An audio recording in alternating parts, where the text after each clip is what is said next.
యేసుక్రీస్తునందు విశ్వాసం కలిగిన ప్రియమైన దేవుని బిడ్డలందరికీ యేసుక్రీస్తు వారి అతి శ్రేష్టమైన నామంలో శుభములు మరి శుభాభివందనాలు. అందరికీ వందనాలండి. దేవుని యొక్క వాక్యమును ధ్యానించుటకు, దేవుని గురించి తెలుసుకున్నటకు మనకు ఈ ఉదయకాలమే మరి దేవుడి సమయాన్ని ఇచ్చినందుకు గాను మనం ఎంతగానో దేవుని స్తుతించాలి, దేవుని ఆరాధించాలి. మరి మనం ఎంతగానో అదృష్టవంతులు. ఎందుకంటే ఎంతోమందికి లేనటువంటి ధన్యత, ఎంతోమందికి లేనటువంటి ఈ యొక్క ఉన్నతమైన మనకి సమయాన్ని ఇచ్చాడు దేవుడు. నేను ఈరోజు పరిశుద్ధ గ్రంథంలో నుంచి కొన్ని విషయాలు చెప్పాలని ఆశపడుతున్నాను. అయితే మనము విశ్వాసం అనగా ఏమిటి, విశ్వాస వీరులు ఎలా ఉన్నారు, విశ్వాసం అభ్యాసం ఎలా చేశారు, విశ్వాసం కార్యం ఎలా ఉన్నది, విశ్వాస బలం ఎలా ఉన్నది, విశ్వాసంలో ఆరాధన ఎలా సాగుతుంది, విశ్వాస ధైర్యము, విశ్వాస తీర్మానము, విశ్వాస రక్షణ, ఇలాంటివి ఎన్నో ఉన్నాయి. మన బైబిల్లో అతి ప్రాముఖ్యమైనటువంటి గ్రంథము హెబ్రీలు రాసిన 11వ అధ్యాయం. ఆ 11వ అధ్యాయం మీరంతా చదివితే అసలు నిజంగా విశ్వాసం అనేది ఎలా ఉంటుంది, ఆ విశ్వాస వీరుల యొక్క పట్టిక ఉంటుంది. దాంట్లో మన ఆది కాండం మొదలుకొని కయ్యేను ఏబుల్ దగ్గర నుంచి, అబ్రహాం దగ్గర నుంచి వారు ప్రార్థన ఎలా చేశారు, వారు మరి త్యాగం ఎలా చేశారు, బైబిల్లో వాళ్ళ యొక్క పేర్లు సువర్ణ అక్షరాలతో లిఖించబడినవి. అందుకని మరొకసారి నేను చెప్తాను, విశ్వాసం అనే దానికి నిర్వచనము, విశ్వాసం అంటే మనకు అందరికీ తెలిసిందే ఫెయిత్. విశ్వాసం అనగా నిరీక్షింపబడు వాటి యొక్క నిజస్వరూపం. ఏంటండి? విశ్వాసం అనగా నిరీక్షింపబడు వాటి యొక్క నిజమైన స్వరూపం. ఇంకా మన కామన్ లాంగ్వేజ్లో చెప్పాలంటే మనకి కనిపించిన వాటిని గురించి, లేని వాటిని గురించి ఉన్నవని నమ్మి విశ్వసించటం. ఇంకా అదృశ్యమైనవి ఉన్నవని మనం నమ్మటం. నేను ఎక్కడి నుంచో చెప్పలేదండి. ఈ యొక్క హెబ్రీలు రాసిన 11వ అధ్యాయంలో మొదటి వచనంలో ఉంటుంది ఏంటి? విశ్వాసము అనగా నిరీక్షింపబడు వాటి యొక్క నిజస్వరూపం అని. మరి పౌలు గారు ఎంతో క్లియర్గా, ఎంతో చక్కగా మరి వివరిస్తారు. మీరందరూ దయచేసి, ఇప్పుడు సమయం లేకపోయినా కానీ ఇందులో ఎక్కువ వచనాలు లేవు, 40 ఎన్నో ఉన్నాయి, అంతే. ప్రతి ఒక్క వచనంలోనూ ఒక అమూల్యమైనటువంటి సందేశం, ఒక ప్రశస్తమైనటువంటి విశ్వాస వీరుల యొక్క పేర్లు మనకు ప్రత్యేకించబడి ఉన్నాయి. ఇంకా మనకి క్లియర్గా అర్థం కావాలంటే నేను చిన్న ఎగ్జాంపుల్ చెప్తానండి. ఒక కోడిగుడ్డుని తీసుకొని మనం ఎవరన్నా అడిగితే ఇందులో ఏముందంటే ఏమంటారు? జనరల్గా అందులో ఒక స్వన్ ఉందనో, సెమీ లిక్విడ్ ఉందనో, జన్ ఉందని అంటారు. కానీ మనము దాన్ని 21 రోజులు నిరీక్షించి చూస్తే దానిలోంచి కోడిపిల్ల వస్తుంది. అవునండి? ఈ 21 రోజులు అనేది మన యొక్క నిరీక్షణ. మనం దాని గురించి వెయిట్ చేసే సమయం. అలాగే ఒక ప్రెగ్నెంట్గా ఉన్న వాళ్ళ తర్వాత వాళ్ళు 9 నెలలు భరించి 9 నెలల తర్వాత నిరీక్షించి చూస్తే తర్వాత బిడ్డ పుట్టడం అనేది మనకి ఒక విశ్వాసం. అందుకని మనము విశ్వాసం ఉండాలి. విశ్వాసము మనం చూడకపోయినా కానీ, మనం నమ్మకపోయినా కానీ మనం దానిని నమ్మాలి. మరి యేసుక్రీస్తు శిష్యుల్లో తోమా అని ఉంటాడు ఒక అతను. ఆయన చనిపోయి తిరిగి లేచిన తర్వాత మరి కొంతమంది శిష్యులు కనిపిస్తే ఇట్లా చెప్తారు, యేసుక్రీస్తు వారు లేచి వచ్చారంటే నేను నమ్మను, నాకు తెలియదు, నేను ఆయన చేతి గాయములలో వేళ్ళు పెట్టి చూస్తే కానీ నమ్మనంటాడు. మళ్ళీ తర్వాత అతనికి ప్రత్యక్షమయ్యి, తోమా ఇదిగో నీ చేతులు సాసి నా చేతుల్లో వేళ్ళు పెట్టి చూడు, నేను మరణం జయించి తిరిగి లేచానని చెప్తారు. చూడండి ఎంత మంచి మాటలు. మరి అట్లాగే మనం ఈ యొక్క ఎబ్రీ పత్రిక రండి మీరందరూ. ఎబ్రీ 11 11వ అధ్యాయంలో మొదటి వచనం ఒక్కసారి చూడండి. మొదటి వచనంలో చక్కగా మన విశ్వాసాన్ని గురించి మరొకసారి మనం నేర్చుకోవాలి. విశ్వాసం అన్నది నిరీక్షింపబడు వారి యొక్క నిజ స్వరూపం. చూడండి, నిరీక్షణ. ఇక్కడ చూడండి, కోడిగుడ్డు మరి 21 రోజులు కోడి దగ్గర మరి వేడిగా పొదగబడిన తర్వాత మరి కోడి పిల్ల రావటం అనేది ఒక నిరీక్షణ. యేసుక్రీస్తుకి వారిని నమ్మిన వారు మరి ఇలాంటి విశ్వాసం అనేది లేకపోతే ముందుకు సాగలేరు. మరి యేసుక్రీస్తు నిజంగా వచ్చాడా? మీరు చూశారా? నేను చూశానా? కొంతమంది ఇజ్రాయెల్ కంట్రీ వెళ్ళి చూసి వస్తారు అక్కడ ఉన్నటువంటి ఆనాటి గుర్తులు. కానీ యేసుక్రీస్తు ఉన్నాడని ప్రగాఢమైన విశ్వాసంతో మనకు చెప్పగలిగేది దేవుని వాక్యమే.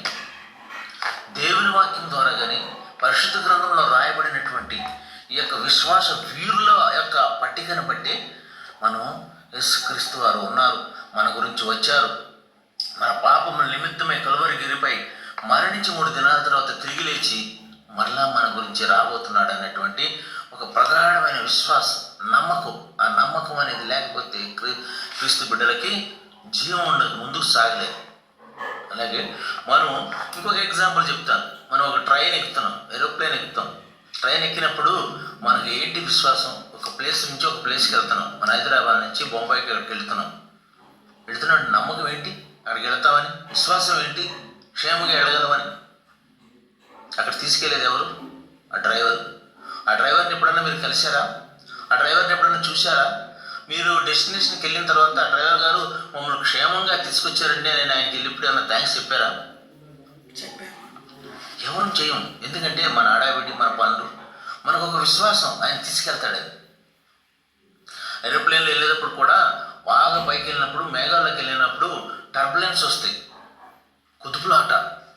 అప్పుడు కూడా అనౌన్స్మెంట్ వస్తుంది, don't worry, we have a experienced young dynamic pilots are there, we will reach the destination safely.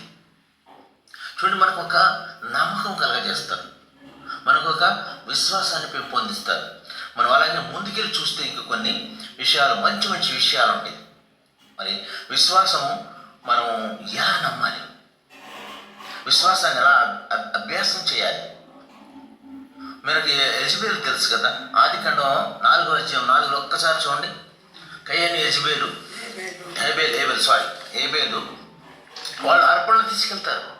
మరి హేబేలు స్వచ్ఛమైన గొర్రెపిల్ల రక్తాన్ని తీసుకెళ్తాడు. మరి బ్రదర్ అయినటువంటి కయ్యను అతని మీద కోపంతో పెంచుకుని అతను చంపేస్తాడు. మరి హేబేలు రక్తము భూమిలో నుండి మొరపెడుతుంది. చదవండి ఒకసారి 4:4 ఆదికాండం. హేబేలు కూడా తన మందలో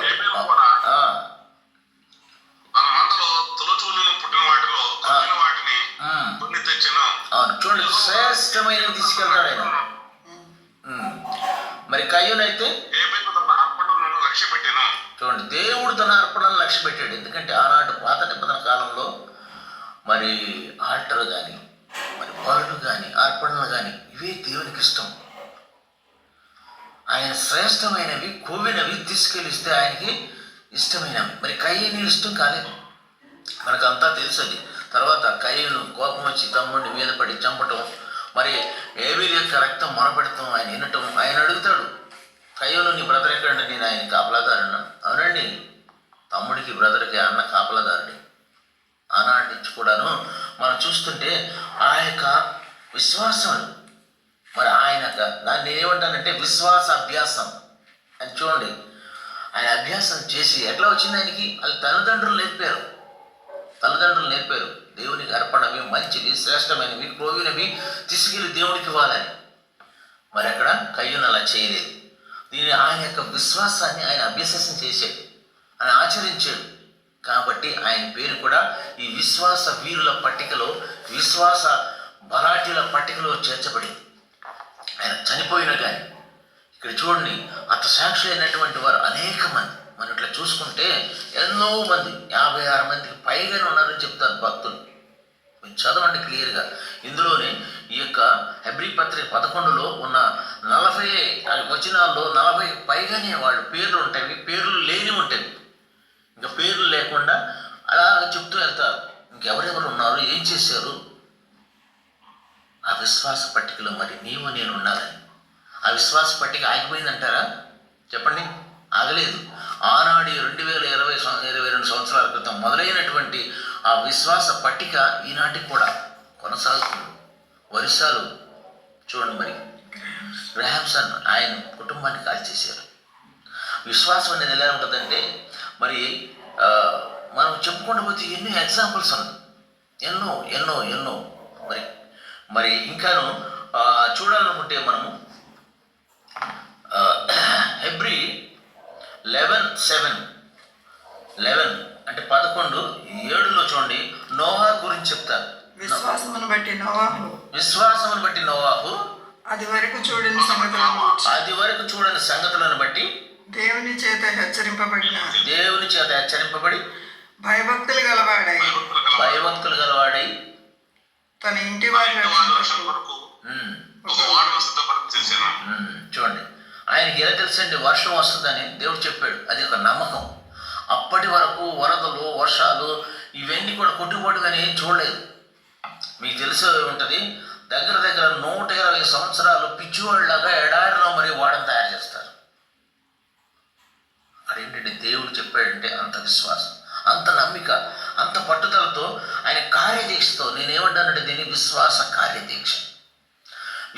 కార్యదీక్షతో విశ్వాసం అనేది ఇంకా పెంచుకుంటూ ఎంతోమంది వాళ్ళని హేళన చేసి ఉంటారు.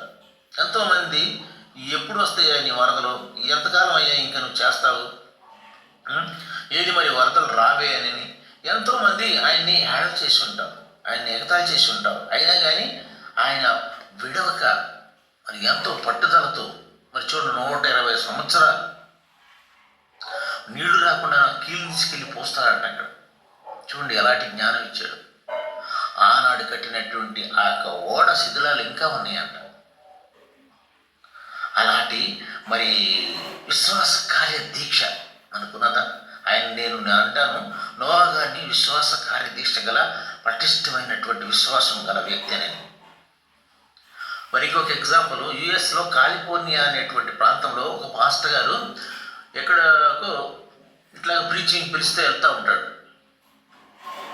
వెళ్తున్నప్పుడు ఆయన 5 పిల్లలు, 3 ఆడపిల్లలు 2 కొడుకులు. ఇది లైవ్ స్టోరీ అండి, వచ్చింది కూడా.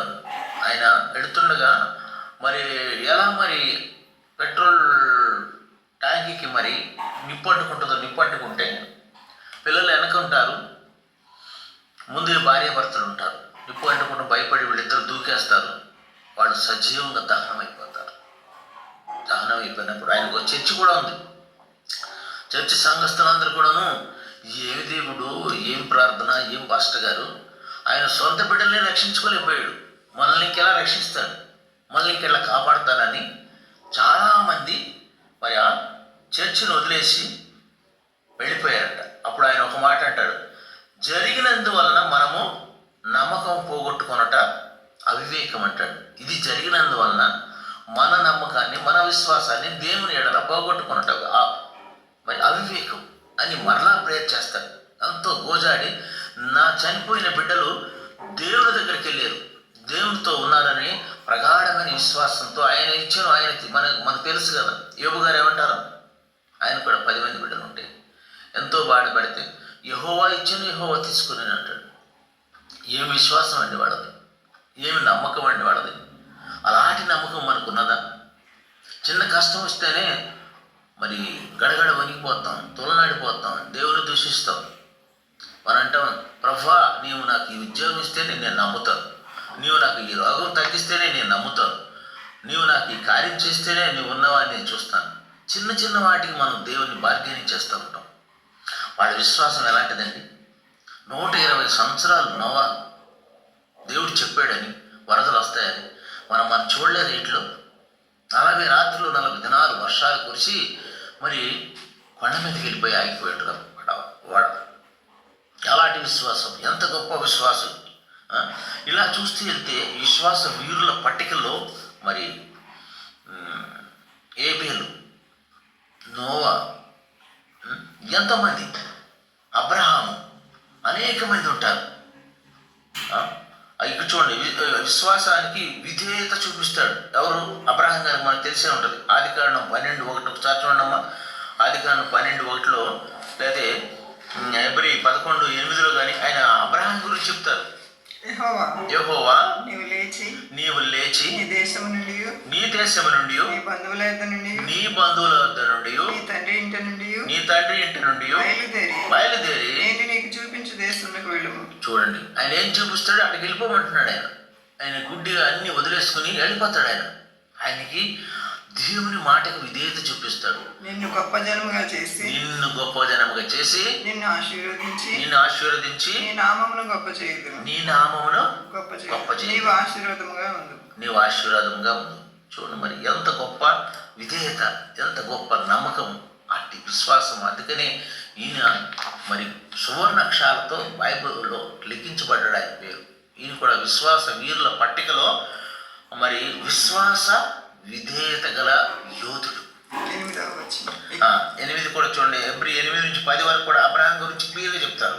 అబ్రహాము పిలువబడినప్పుడు విశ్వాసమును బట్టి ఆ పిలుపునకు లోబడి తాను స్వాస్థ్యముగా పొందని ప్రదేశమునకు బయలువెళ్ళాను. మరియు ఎక్కడికి వెళ్ళవలనది ఎవరు కనుక బయలువెళ్ళి విశ్వాసాన్ని బట్టి అతనితో ఆ వాగ్దానమునకు సమాన వారసులైన ఇస్సాకు, యాకోబు అను వారును గుడారములో నివసించుచు అన్యులు దేశంలో ఉన్నట్టుగా వాగ్దాన దేశంలో పరవాసులయ్యారు. చాలండి చూడండి మరి ఇక్కడ కూడాను ఎక్కడ ఆదికాండంలో చెప్పడమే కాదు, ఇక్కడ హెబ్రీ పత్రికలో కూడా మరొకసారి మెన్షన్ చేస్తున్నారు, మరొకసారి చూపిస్తున్నారు, మరొకసారి చెప్తున్నారు ఆయన గురించి. మరి ఇంకా మనం చూస్తే విశ్వాస సాహసం కలిగినటువంటి వాళ్ళు ఉన్నారు, సాహస వీరులు. ఎవరు చెప్పగలరా? హానోకు దేవునితో దగ్గర 300 సంవత్సరాలు నడిచాడంట. ఆయనతో సహవాసం చేశాడు, ఆయనతో నడుస్తూ ఉన్నాడు, ఆయనతో మాట్లాడుతూ ఉన్నాడు. ఆయనకి తెలియలేదు. మాట్లాడుతూ దేవుని ఇంటికి వెళ్ళిపోయాడంట. చూడండి మరి ఆయన దగ్గరికి వెళ్ళిపోయాడు, నడుచుకుంటానే ఆరోహణం అయిపోయాడు. ఇప్పుడు చూడండి, ఆయనకి సమాధి ఖర్చులు లేవు, మరమరాల ఖర్చులు లేవు, ఇవన్నీ పాతి పెడతాం, ఇవి భోజనాల ఖర్చులు ఏమి లేవు. హ్యాపీగా ఆయన దేవునితో సహవాసం చేస్తూ మాట్లాడుకుంటూ హ్యాపీగా మరి దేవుని చెంతకు వెళ్ళిపోయాడు. చూడండి, బైబిల్ గ్రంథంలో ప్రప్రథమంగా మరి ఆరోహణమైన వ్యక్తి మనందరికీ తెలుసు. మరి ఆయన నోవాహు గారు, ఆనోక్ గారు కూడాను ఈయన విశ్వాస వీరుల పట్టికలో విశ్వాస సాహస వీరుడని ఆయన పేరు రాయబడి ఉంది. మరి చూడండి, మరి మనం ఒక్కరోజు ఆయన సహవాసం చేయాలంటే, 40 రోజులు దేవునితో ఉండాలంటే మనం ఎంత బాధపడిపోతాం. 300 సంవత్సరాలు మరి ఆయనతో నడుస్తూ సహవాసం చేస్తూ మాట్లాడుతూ మరి ఎంత అద్భుతమైనటువంటి సహవాసం ఆయనది, ఎంత అద్భుతమైన ఆశీర్వాదం ఆయనకి. మరి అలాగే నడుచుకుంటూ వెళ్ళిపోతాడు. అలాంటి నమ్మకం ఉండాలి, అలాంటి నమ్మకం. ఒక చార్లెస్ డార్విన్ అనే ఒక పెద్ద శాస్త్రవేత్త మనందరికీ తెలుసండి. ఈ పురుగుల గురించి పరిశోధన చేసి వెన్నెముక గల జంతువులు, వెన్నెముక లేనటువంటి జంతువులు గురించి పరిశోధన చేసి నోబెల్ బహుమతి పొంది చివరికి ఆయన ఏమి నిర్ణయిస్తాడంటే మానవుడు కోతి నుంచి వచ్చాడు అని పెద్ద గ్రంథం రాస్తారు. అందరూ కూడా ఇప్పుడు కూడా చాలామంది నమ్ముతారు, ఏంటి, మానవుడు అనేవాడు కోతి నుంచి వచ్చాడని. కానీ మనకందరికీ తెలిసినటువంటి ఒక గొప్ప ఇది నిజమేంటంటే, మరి రాజమండ్రి దగ్గర ధవళేశ్వరం దగ్గర ఆనకట్ట కట్టిన సార్ కాటన్ గారు, కాటన్ దొర, ఆయన కుమార్తె కాటన్ హూప్ అనే ఆమె ఈయన దగ్గరికి వెళ్ళింది సేవ చేస్తూ. అక్కడ చేస్తున్న సేవ ఎలాంటిదంటే ఏమిది, తాగుబోతులు, తిరుగుబోతులు, భయంకరమైన పాపులు ఉన్నటువంటి చోట ఈమె సేవ చేస్తుంది. అక్కడే ఈయన కూడా సైంటిస్ట్ కూడా నివసిస్తుంటాడు. ఎవరు? Charles Darwin. ఆయన అంటాడు, ఒకసారి 2 సార్లు చెప్తాడు, ఆయన మీరు చెప్పింది రాంగ్, అది దేవుని వాక్యంలో దేవుని పిలుపు వలన దేవుని యొక్క హస్తంతో చేయబడి మానవుడు వచ్చాడంటే నమ్మడు ఆయన. నో, అయినా కానీ వదలక విడవక ఆయన ఆమె వెళ్ళి ఆయనకి వాక్యం చెప్పడం, ఆయన దర్శిస్తూ ఉంటే ఒకరోజు సడన్గా వెళ్తే ఆయన హెబ్రీ పత్రిక తీసి 11వ అధ్యాయం చదువుతున్నాడంట.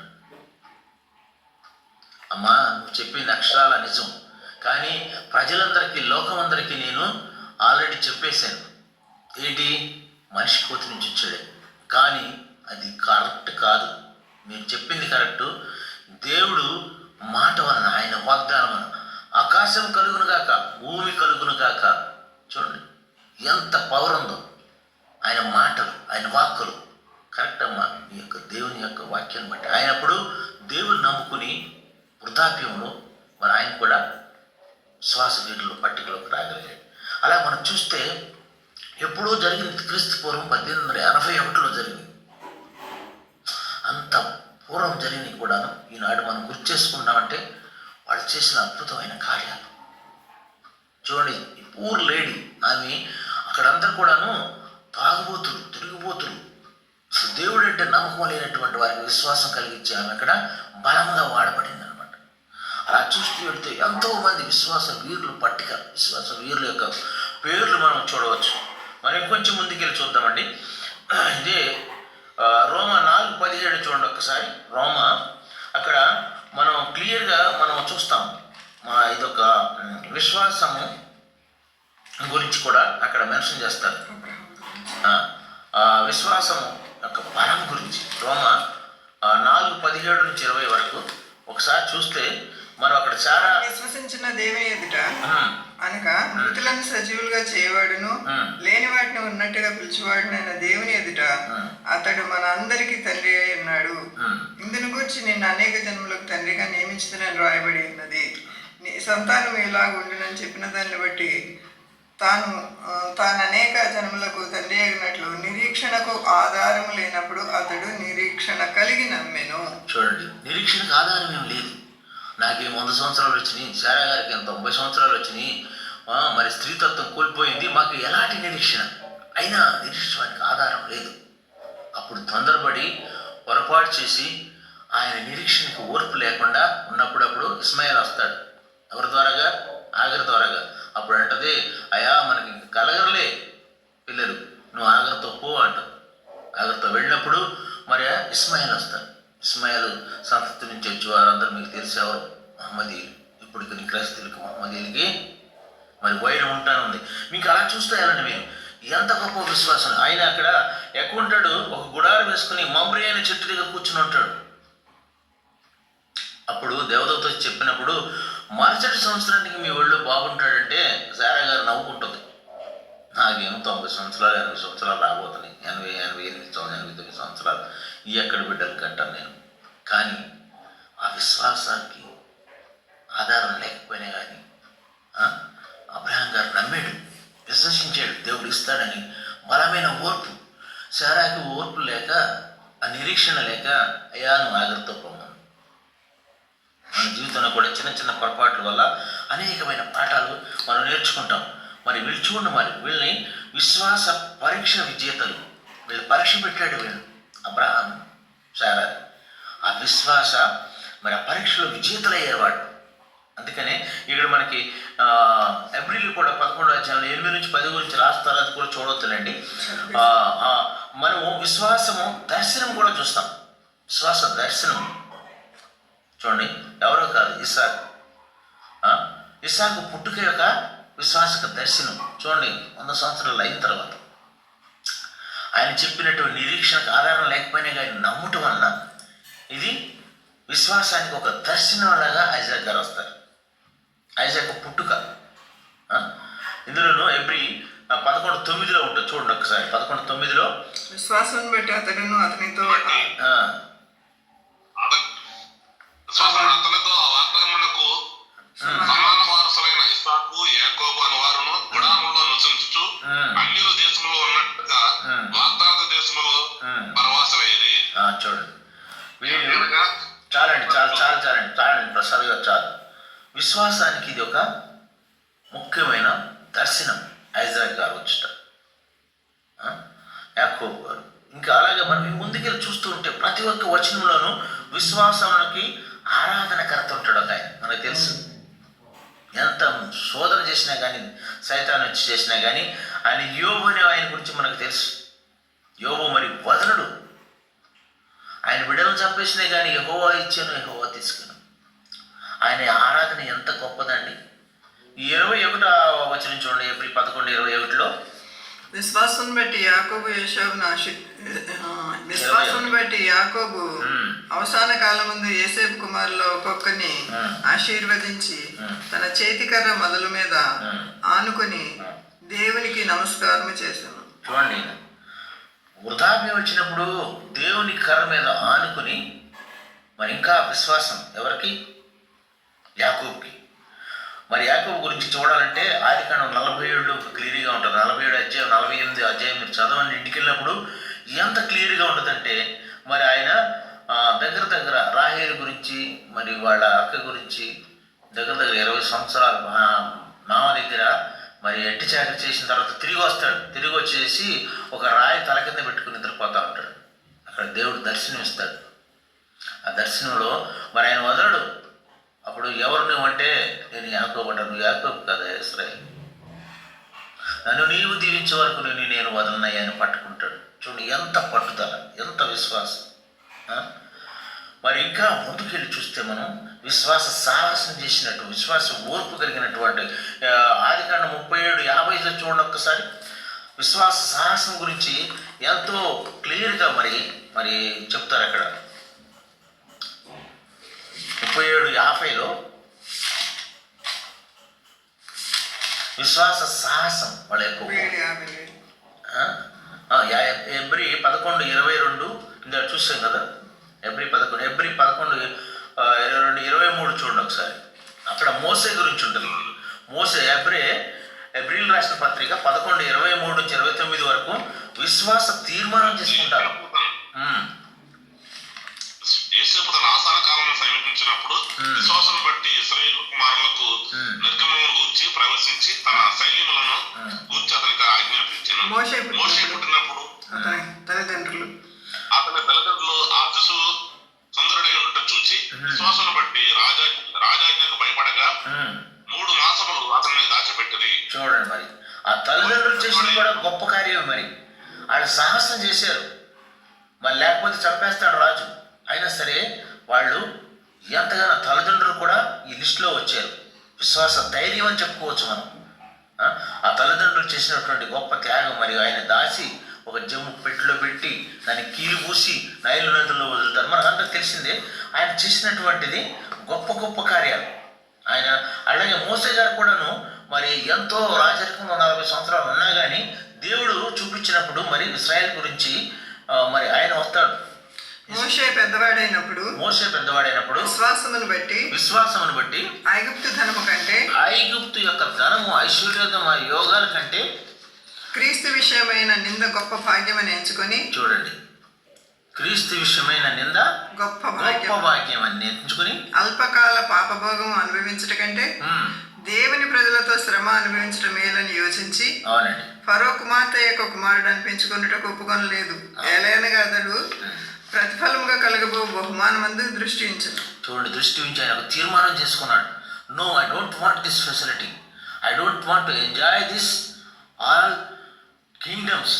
ఆయన ఒక తీర్మానం తీసుకుని విశ్వాసం బట్టి అతడు అదృశ్యుడైన వాణిని చూచుచున్నట్టు స్థిరబుద్ధి గలవాడే రాజాగ్రహమునకు భయపడక ఐగుప్తును విడిచిపోయింది. చూడండి, ఆయన ఒక తీర్మానం తీసుకున్నాడు. నేను ఇశ్రాయేలు ప్రజలకు మరి వాళ్ళని ఈ పాపం బంధకాల నుంచి విడిపించాలని. అట్టి విశ్వాసం, గొప్ప విశ్వాసం. ఎంతమంది రాజు కొడుకులాగా వెతుకుతుంటే ఆయన్ని వదులుకుని ఎవరన్నా వస్తారండి? క్రీస్తు కొరకు మరి అన్ని వదులుకుని వచ్చారు. ఇంకా అలాగే మనకు ముందుకు వెళ్ళి చూస్తే చాలామంది ఉన్నారు. మరి సమయం అయితే లేదు కానీ ఎన్నో మంది విశ్వాస యోధులు, వీరులు ఉన్నారు. విశ్వాస యోధుల గురించి మనం చూడాలంటే యెహోషువ గురించి 30వ అధ్యాయం 30వ వచనం చూడండి ఒకసారి. ఈ 11:30లోనే మరి యెహోషువ గురించి చెప్తారు. విశ్వాసమును బట్టి 7 దినముల వరకు ప్రదక్షిణము చేయబడిన తరువాత ఎరికో గోడలు చూడ. ఆయనకు ఉన్నటువంటి మరి యెహోషువకి ఆయనకి ఉన్నటువంటి ఒక యోధుడైన, వీరుడైన తిరిగాడు. ఫస్ట్ రోజు ఒకటి, అట్లాగే 6 రోజుల వరకు 6 సార్లు తిరిగి, 7వ రోజు 7 సార్లు తిరిగి, 6 + 7 13 సార్లు తిరిగి బోర్లతో మరి ప్రవర్తనలతో మరి కేకల వేస్తూ మరి అంత బలమైన గోడలను కూల్చాడంటే ఈయన విశ్వాస యోధుడు, వీరుడు అంటాను నేను. మరి అలాంటి బలము ఎవరి ద్వారా వస్తుందండి? దేవుని ద్వారానే. ఇంకా ముందుకెళ్తే మరి మనకి ఎబ్రి 11:31 ఒక వేశ్య ఉంటుంది. ఆమె కూడాను విశ్వాస రక్షణ, ఆ విశ్వాసం చూపించిందని బట్టి వేగుల వారు వచ్చినప్పుడు ఆమె ఏం చేస్తుందంటే, రాహాబు అనే వేశ్య మరి వీళ్ళకి ఆశ్రయం ఇచ్చినప్పుడు, అయా మీరు మీ ఇశ్రాయేలు ఇక్కడికి వచ్చినప్పుడు నా కుటుంబాన్ని నాశనం చేయొద్దనని ఆమె వేశ్య అయినా కానీ విశ్వాసమును బట్టి రాహాబని వేశ్య వేగుల వారిని సమాధానంగా చేర్చుకున్నందున అవిధేయులతో పాటు నశింపకపోయెను. చూడండి, ఆమె రక్షణ పొందింది. వేశ్య అయినటువంటి వారు మరి ఆ విశ్వాసం, వీళ్ళు వస్తారు దేవుని గురించి విన్నాయి, కానీ ఆమె పేరు కూడా విశ్వాస వీరుల పట్టికలో మరి రాయబడి ఉన్నది. మరి చూడండి, ఇంకా ముందుకు వెళ్తే అనేకమైన యెహోషువ గురించి, యెహోషాపాతు గురించి, తర్వాత విశ్వాసము పరాక్రమం గల వాళ్ళు రాజులు ఉన్నారు మనకు తెలుసు. మరి విశ్వాస పరాక్రమం గలవాడు ఇక్కడ 32 ఉండొచ్చు. చూడండి, ఇకను ఏమి చెప్పుదును గిద్యోను, బారాకు, సంసోను, యెఫ్తా, దావీదు, సమూయేలు, వీరిని గూర్చి ప్రవక్తలను గూర్చి వివరించడానికి సమయం చాలా. చూడండి, ఇక్కడ మనకు కూడా సమయం లేదు. ఇంకా ఎంతో మంది ఉన్నారు విశ్వాస వీరులు, ఒక్కరు కాదు, ఇద్దరుగా. చూడండి, అబ్రహాం, మరి యేసయ్య శిష్యులు ఎంతమంది మరి ఖడ్గము చేత వధించబడ్డారు, ఖడ్గము యొక్క ఆహారం నుంచి తప్పించుకున్నారు. మరి యోహాన్ని అరటి బొందులో మధ్యలో చొచ్చేసి కట్టేసి రంపాలతో ఖడ్గాలతో కూర్చునే కానీ తెగలేదంట. చూడండి, మరి ఎంత విశ్వాసం అన్న. మరి ఇంక తెలుసు మనకు దానియేలు గారు, మరి ఆయనే శాస్త్రం మీద సంతకం పెట్టాడు. మరి ఆయన ఉపవాసం ఉండి ప్రార్థన చేసినప్పుడు సింహాలను నోళ్ళు బంధించారు. షడ్రకు, మీసక, అగ్నిగోలు. చూడండి, అగ్నిగుండంలో వేస్తారు. మరి 4వ వ్యక్తి యేసుక్రీస్తు వారు వెళ్ళే వాళ్ళని రక్షించారు. ఒక్క వెంట్రుకు కూడా కాలేదంట. ఎలాంటి విశ్వాసం వీరులండి, ఎంత గొప్ప విశ్వాసం. 33 ఒకసారి చూడండి, ఒకసారి. వారి విశ్వాసం ద్వారా రాజ్యములను జయించిరి, నీతి కార్యములను జరిగించిరి, వాగ్దానములను పొందిరి, సింహముల నోళ్లను మూసిరి, అగ్ని బలములను చల్లార్చిరి. చూడండి, అగ్ని బలములు అంటే షడ్రకు, మేషక్, సింహాల నోర్లు అంటే మరి దానియేలు గారు. అందరూ కూడా పేర్లు లేవు, అయినా సరే ఎంతో మంది విశ్వాస వీరులు ఉన్నారు. ఖడ్గదారిని తప్పించింది మనకు తెలుసు. యేసుక్రీస్తు వారి శిష్యుడు బలహీనముగా ఉండి బలపరచబడిరి, యుద్ధంలో పరాక్రమశాలులైరి. యెహోషాపాతు చూడు, చుట్టూ 4 బలమైన రాజులు వచ్చినప్పుడు బలహీనం ఉన్నప్పుడు నా ఆశ్రయం యెహోవా అని ఆయన దగ్గరికి వెళ్ళి విచారించినప్పుడు పరాక్రముడయ్యాడు. బలహీనులను బలవంతులు చేస్తాడు, విశ్వాసం చేస్తాడు. మరి బలవలేనటువంటి వారిని, పిరికి వారిని ధైర్యస్థం చేస్తాడు. దేని ద్వారా? విశ్వాసం ద్వారా. 35 వచ్చిన ఒకసారి చూడండి. స్త్రీలు మృతులైన తమ వారిని పునరుద్ధానం వలన మరలా పొందిరి. చూడండి, సారిపత్రాలు మనకు తెలుసు కదా. సారిపత్ర విధవరాలు మన కుమారుడు చనిపోయినప్పుడు మనకు తెలుసు కథ అంతా, సండే స్కూల్లో నేర్చుకుని ఉంటారు. మరి ఏలియా బ్రతికిస్తాడు. సునేమి అనేటువంటి విధవరాలు కుమారుడు చనిపోయినప్పుడు ఆయన శిష్యుడైనటువంటి ఎలీషా బ్రతికిస్తాడు. చూడండి, ఎన్ని అద్భుత కార్యాలు వీళ్ళందరికీ. ఇలాంటి మరి ఏలియా గారు మరి కర్మేలు పర్వతం మీద ఉన్నప్పుడు అగ్నిరథాలు వస్తాయి. చూడండి, ఎంత గొప్ప వీళ్ళు వీరులు, యుద్ధ వీరులు, విశ్వాస బలాఢ్యులు. మరి ఈయనకి సొలొమోనుకి ఎక్కడి నుంచి వస్తుందండి అంత బలము? సంసోను ఎక్కడి నుంచి వస్తుంది అంత గొప్ప బలం రావడానికి? దేవుడే కారణం. ఆయన లోయలోకి వెళ్ళి అనేక మంది భార్యలు మరి తర్వాత ఆయన బలం పోగొట్టుకుంటాడు. ఇంకా 36 వచ్చిన ఒకసారి మరికొందరు మరికొందరు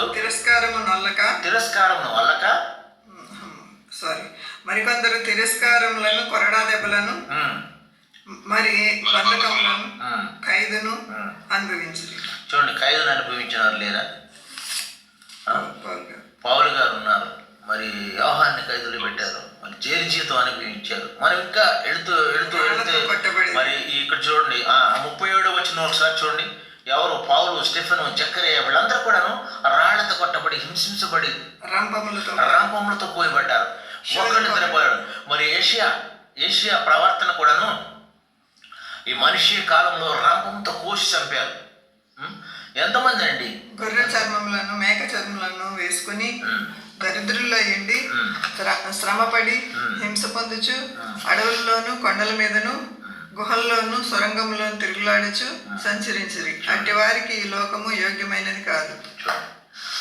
దేవుని గురించి, దేవుని యొక్క విశ్వాసం గురించి, దేవుని యొక్క మరి గొప్ప కార్యాల గురించి అంతమంది విశ్వాస వీరులు ఉన్నారు. వీరందరూ తమ విశ్వాసం ద్వారా సాక్ష్యం పొందిన వారైనను మనం లేకుండా సంపూర్ణులు కాకుండా నిమిత్తము దేవుడు మన కొరకు మరి శ్రేష్టమైన దాన్ని ముందుగా సిద్ధపరచను గనుక వీరు వాగ్దాన ఫలం అనుభవింపలేదు.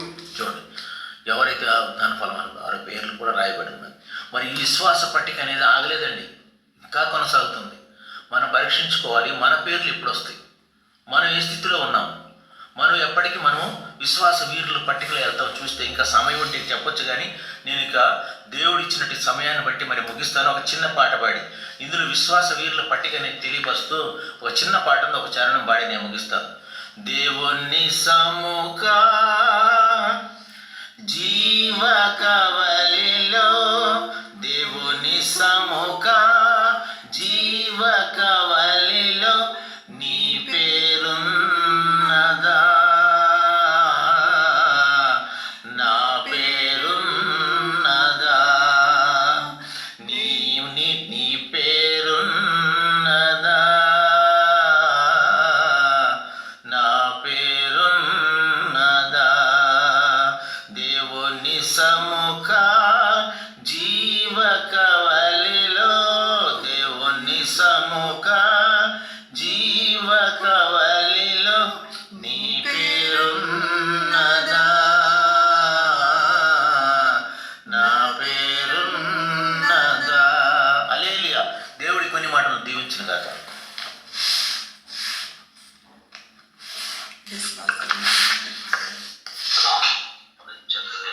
మాటలు అందించిన వెంకటేశ్వర గారిని మరి ఎన్నెన్నో వందనాలు చెల్లిస్తూ ఉన్నాం. నిజమే, మరి మనము విశ్వాసం యొక్క యాత్రలో ఏ విధంగా సాగుతూ ఉన్నాం, ఆ విశ్వాసాన్ని జయించిన మనం జీవనలో మన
Hmm.